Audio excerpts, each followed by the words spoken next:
Қайырлы күн достар, каналыма қош келдіңіздер. Қазіргі таңда трендте жүрген Орео пирогын дайындайтын боламын. Ал ендеше бастайық. Ең бірінші таза ыдысқа бір дана жұмыртқамызды саламыз. Содан соң қантымызды саламыз. Барлық ингредиенттер описание бөлімінен қарай аласыздар. Бөлме температурасындағы сары майымызды қосамыз. Содан соң жақсылап араластырып аламыз.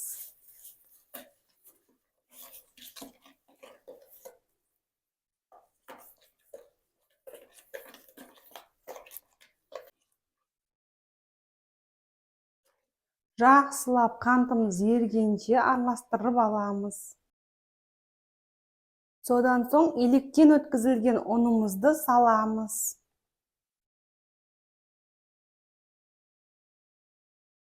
Менде 200 грамм, 180 грамм или 200 грамм қоссаңыздар болады. Ұн плюс-минус болып жүреді, сондықтан өлшеп қосыңыздар. Содан соң какао қосамыз. Енді бір шай қасық қопсытқышымызды қосамыз. Құрғақ ингредиенттерімізді қосып алдық, жақсылап қамырымызды илеп аламыз, жұмсақ қылып. Естеріңізге сақтай кетіңіздер, қамырдың жұмсақ болып шығуы майымызға байланысты, сары майымызға 82% май болуы керек. Сонда қамырымыз жұмсақ болып шығады.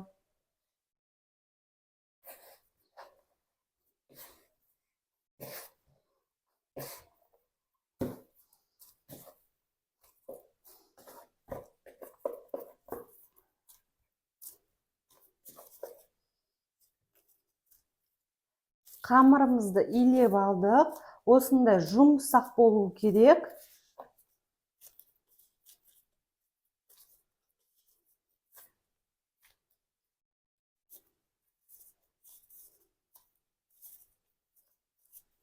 Енді осы илеп алған қамырды формаға орналастыратын боламыз. Қамырымызды жайғастырамыз, илеп алған қамырымызды осындай формамызға жайғастырып аламыз. Менде 26 сантиметрлік форма.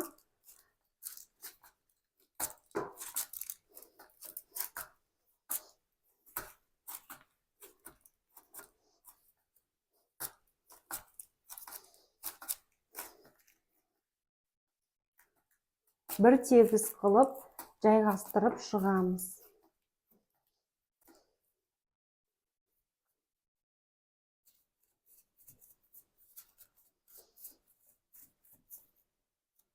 Ендігі кезекте шанышқының көмегімен осылай тесіп шығамыз. Сонда пирогымыз піскен кезде көтерілмейтін болады астыңғы жағы.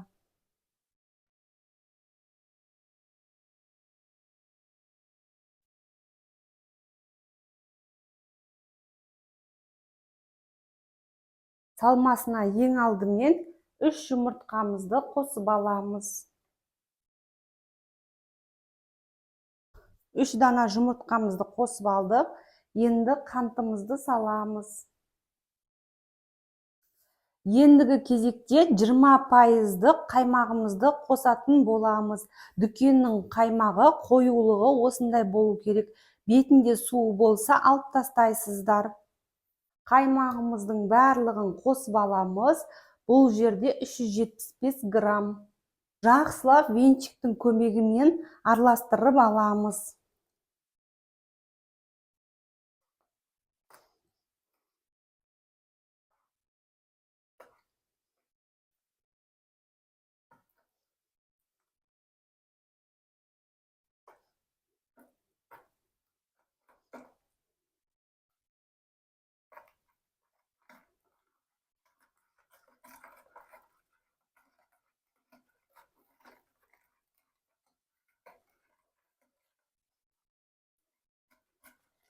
Жақсылап араластырып алдық.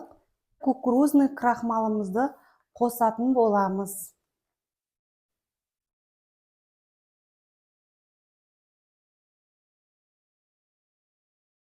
Енді жақсылап венчикпен араластырып аламыз.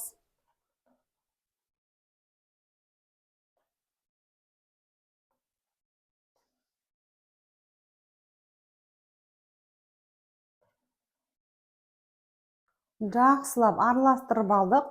Массасы осындай болу қажет. Ендігі кезекте осындай Орео печеньесі қажет болады. 12 дана немесе 10 данасы қажет болады. Салмасына 4 дана қосамыз.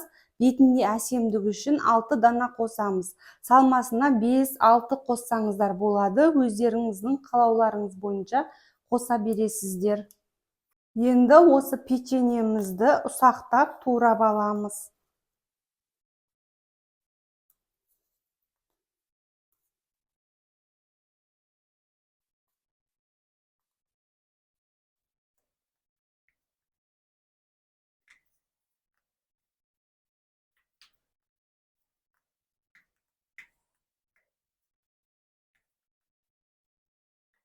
Енді Орео печеньемізді бөліктерге бөліп турап алдық. Жақсылап араластырып аламыз. Мен 6 данасын қостым.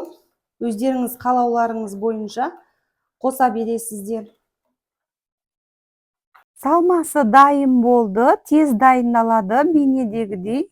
Енді осы дайындап алған қамырымызға салмасын қосатын боламыз.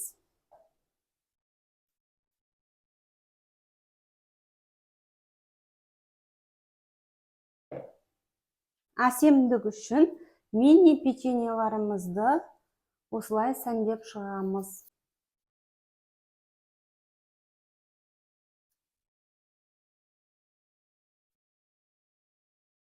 Енді алдын ала қызып тұрған пеште 170 градуста пісіріп аламыз.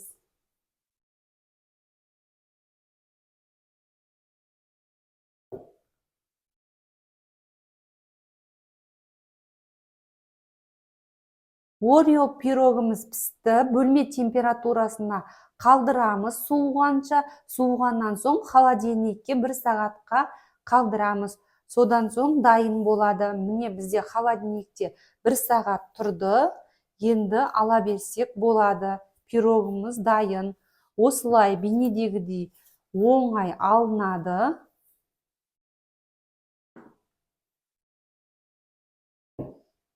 Астындағы тарелкасын ақырын аламыз. Туры бейнедегідей осылай оңай алынады. Енді кесіп дастарханға ұсынамыз. Шаймен ішкенге өте дәмді. 2025 жылдың хит пирогы Орео пирог. Бір жасағаннан 2 пирог жасай салыңыздар. Себебі тез желініп кетеді. Менің рецептерім ұнаса, тіркеліп алыңыздар. Алдағы уақытта сіздерге күшті рецептермен бөлісемін. Сау болыңыздар.